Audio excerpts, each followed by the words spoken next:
Oke, Assalamualaikum warahmatullahi wabarakatuh. Berjumpa kembali dengan saya Evelyn Riyandini dalam mata kuliah Biosistematika Tumbuhan.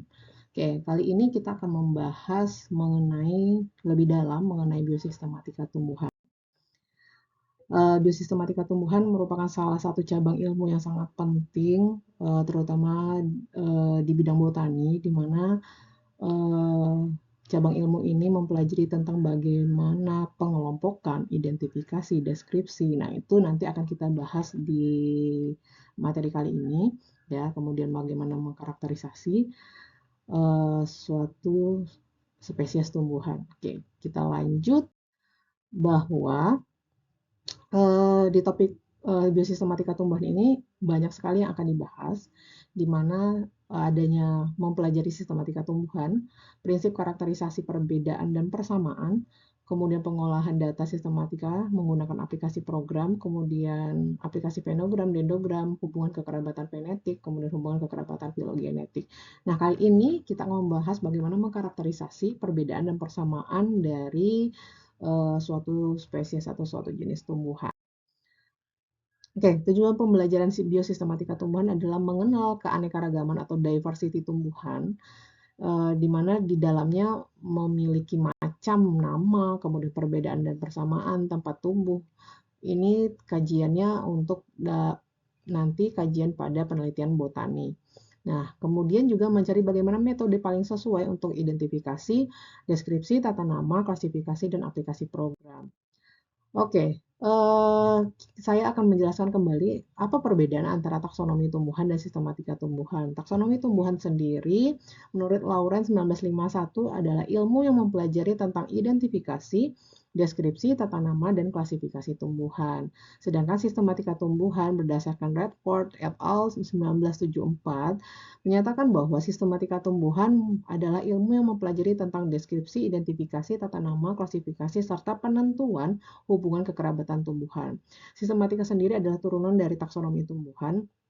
Cirinya adalah kalau sistematika, bagaimana kita akan menentukan suatu hubungan kekerabatan tumbuhan. Oke, nah di sini apa sih nantinya kalau kita mempelajari biosistematika tumbuhan? Nah, eh, capaiannya nanti lulusannya biasanya di biosistematika tumbuhan akan menjadi kurator, ya, kurator herbarium, kemudian peneliti, kemudian juga bisa menjadi budidaya, ya, eh, budidaya tumbuhan, kemudian wirausaha.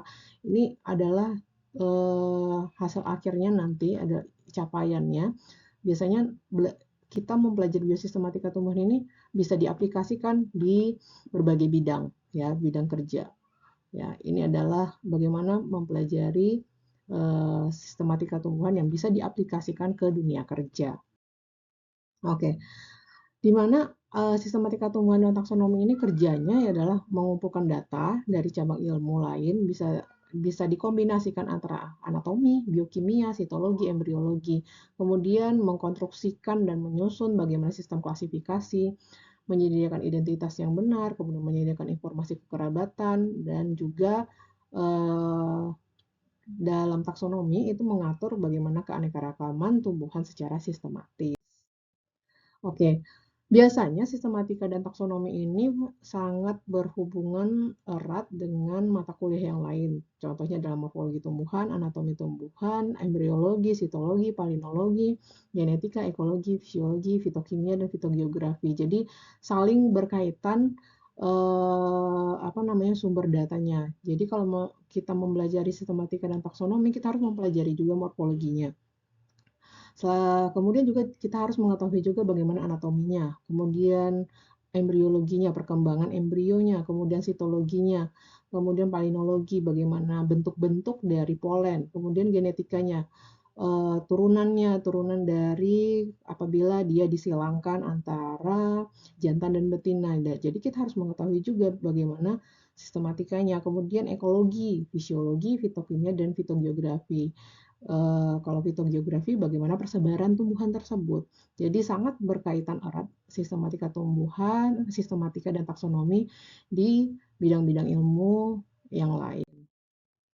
Oke, saya akan menjelaskan morfologi terminologi. Jadi, sistematika dan taksonomi tumbuhan sendiri itu melakukan bagaimana pencandraan atau deskripsi tumbuhan yang tampak, istilahnya adalah fenotipe kalau dalam genetika, itu bidang morfologi, dan bidang morfologi tersebut juga termasuk ke terminologi yang lazim diterapkan.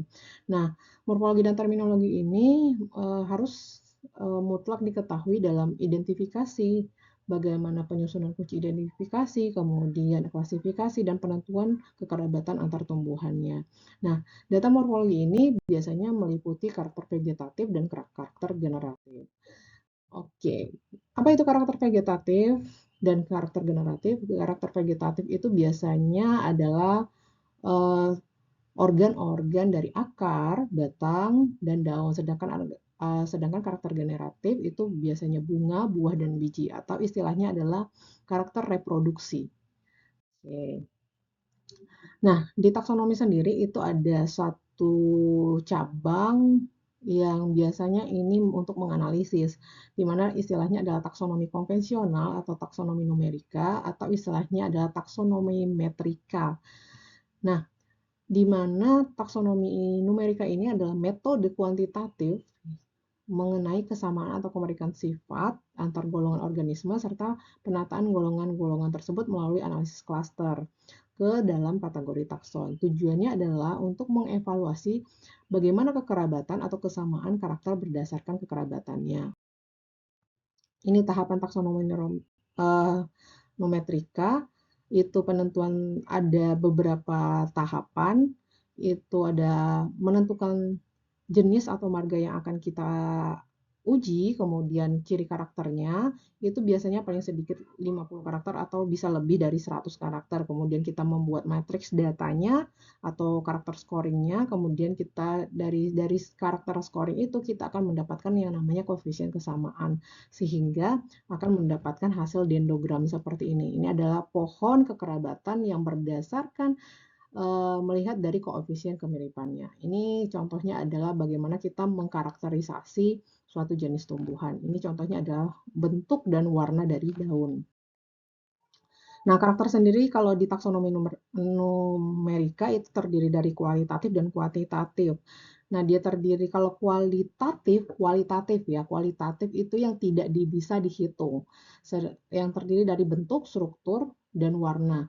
Sedangkan kalau karakter kuantitatif itu yang bisa diukur, dihitung, contohnya adalah ukuran, panjang, jumlah, itu termasuk dalam karakter kuantitatif.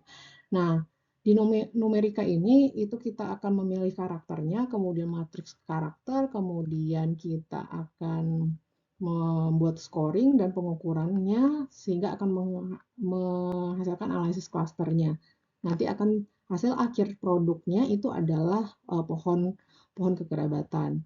Nah, di sini ada istilah unit karakter atau scoring. Unit karakter itu terdiri atas dua bagian, yaitu binar dan multistate. Kalau binar itu hanya dua, jadi istilahnya binar itu dua, ya, absen dan present, ada dan tidak ada. Itu biasanya akan kita buat scoringnya 0 dan 1, sedangkan multistate itu biasanya lebih dari dua karakter, ya.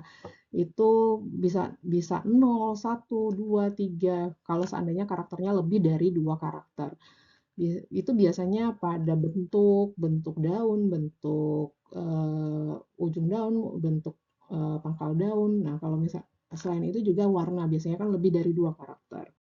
Oke, ini contohnya tadi ada kalau ini adalah biner, ya, dua karakter yang kita uji, sedangkan ini adalah multistate, lebih dari dua karakter yang mau kita uji.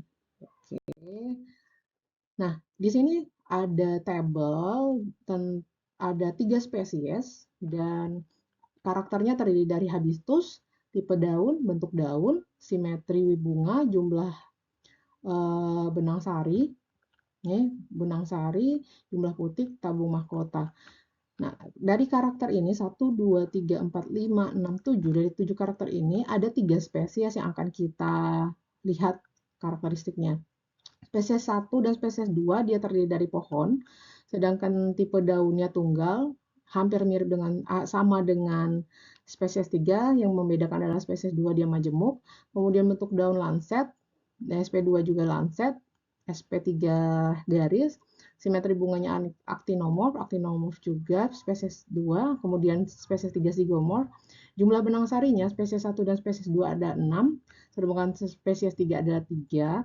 Jumlah putiknya 3, kalau spesies 2 dan spesies 3 itu 6. Nah, tabung mahkotanya ada, kalau spesies 1 ada dan spesies 2 dan 3 tidak ada.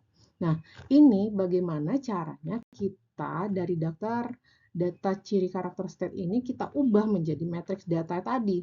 Ya, sebelumnya.